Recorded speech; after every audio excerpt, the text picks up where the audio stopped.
13 सितंबर तक बहुत ही सावधानी बरतने की जरूरत है। हर एक मोड़ पर आपको खुद करके चलना पड़ेगा। हम बात कर रहे हैं कन्या राशि वालों की, जिनके राशि के स्वामी बुध के घर में एक नहीं बल्कि तीन महान योद्धा, तीन बड़े ग्रह विराजमान है। और आपके राशि के स्वामी ब्रह्मांड का सबसे छोटा और नक्कर ग्रह माने गए हैं। और यदि ये तीनों ग्रह का ये आपके राशि स्वामी ने बुध सेवा सत्कार सही से नहीं किए तो आपके जीवन में भयंकर भूचाल मचा सकते हैं। और ये तीनों ग्रह के पास इतनी क्षमता है, ये तीनों ग्रह यदि किसी व्यक्ति के ऊपर जीवन आपने दृष्टि डाल देते हैं, व्यक्ति बहुत बड़े बलवान, बहुत भाग्यशाली, बहुत पैसा वाला, बहुत अमीर, बहुत बड़े लक्ष्य प्राप्त करके पद प्रतिष्ठा जिम्मेदारी हरेक प्राप्त करके यही तीनों ग्रह व्यक्ति को अपना नजर टेढ़ी कर देते हैं, उनको दृष्टि डाल देते हैं, तो व्यक्ति राजा से रंग बन जाते हैं। हरेक सुख संपदा रहते हुए भी अपने जीवन में सुखी जीवन नहीं जी पाता। लाखों करोड़ों की धन उनके पास होता है लेकिन वो उन्हें भोग नहीं सकता। यही तीनों ग्रह मिलकर के करते हैं। और एक तरफ आपकी राशि यानी एक तरफ राहु महाराज, एक तरफ शनि महाराज, एक तरफ मंगल महाराज, तीनों के तीनों ग्रह आपके राशि स्वामी यानी बुध के घर में विराजमान है। और इस समय यदि कोई भी ऐसी कार्य किए, यदि कोई ऐसी वाणी बोली जिससे किसी की व्यक्ति की भावना को ठेस पहुंचे, ये आपके जीवन में समस्या उत्पन्न कर सकते हैं। क्योंकि आपके राशि स्वामी बुध है जो कि व्यापारवाणी बुद्धि के कारक माने जाते हैं। और बुध के घर में तीन बड़े ग्रह का होना वो अपने आप में बहुत ही दुर्लभ संयोग है। क्योंकि मंगल उत्साह का, साहस का, ऊर्जा का प्रतीक माना जाता है। वही शनिदेव कर्म के फल देते हैं।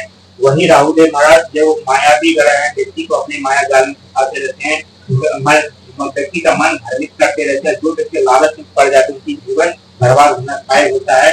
यदि इस समय आपको लालच से बचना पड़ेगा, क्रोध से बचना पड़ेगा, साथ ही कर्म धर्म करते रहिएगा। क्योंकि तीनों के तीनों ग्रह इतने शक्तिशाली है, किसी भी व्यक्ति का यदि अपना दृष्टि डाल देने का कर्म करते हैं तो उन्हें फल देने बिना रहम नहीं करते और न कभी रहम खाते हैं। चाहे कितना प्रयास कर लीजिए, कितना उपाय कर लीजिए, कुछ भी कर लीजिए, आपके ऊपर यदि उनकी अशुभ दृष्टि पड़ गई तो उसका फल आपको भुगतना पड़ेगा। ये 100% सच है। क्योंकि जब मंगल कमजोर हो जाता है, हम चिड़चिड़ापन से हो जाते हैं, हमारे आत्मबल, हमारी ऊर्जा, हमारी शक्ति, हमारी हिम्मत, हर एक चीज खत्म हो जाते हैं, हम एक जिंदा लाश बन जाते हैं। वही शनि महाराज की दृष्टि जब हमारे ऊपर पड़ी रहती है, हम चारों तरफ से घिर जाते हैं, जीवन में अंधकार ही अंधकार होता है। हम चाहकर फलाने की कोशिश करते हैं लेकिन समस्या से नहीं निकल पाते। जो हमारा सुखी जीवन जीने वाला चीज होता है वही हमसे दूर चले जाते हैं। वही राहु महाराज जो व्यक्ति के जीवन में अचानक से परिवर्तन आते, धन संपदा, पद प्रतिष्ठा, जिम्मेदारी हर एक चीज देते हैं, लेकिन लेने पे आ जाए तो घर की रीत से लेकर चीज का उखाड़ लेते हैं। और तीनों के तीनों बड़े योद्धा, तीनों बड़े ग्रह यानी बुध का ब्रह्मांड का सबसे ग्रह बुध के घर में विराजमान है। यदि यही तीनों ग्रह यदि हमारे खुद दृष्टि डाल देते, सीधी दृष्टि हमारे पर डालते हैं तो अचानक से हमारे जीवन में संपदा, पद प्रतिष्ठा, जिम्मेदारी मिलते हैं। अचानक से हमें तो शक्ति मिल जाती है, अचानक हमें पावर मिल जाता है, अचानक वो हमें सरकार हमें मिल जाते हैं। तो वही शनिदेव करके फल जाता है जो हमारे जीवन में रातों रात परिवर्तन लाते हैं, रातों रात हमें लाते हैं, रातों रात हमारे जीवन में वो सारे सुख संप्रदाय वैभव हमें उत्पन्न कर देते और हमें उसकी जीवन प्रदान कर देते। क्योंकि ये और साथ ही बुध महाराज की व्यापार वाणी बुद्धि के कारक माने जाते हैं। ब्रह्मांड का सबसे नटखट छोटा ग्रह माना जाता है। यदि इनकी अशुभ दृष्टि पड़ जाती है या ये नीच के हो जाते हैं, हमारे बिजनेस में परिवार हर एक चीज समाप्त हो जाते हैं, हर एक चीज पर प्रतिबंध कर जाते हैं।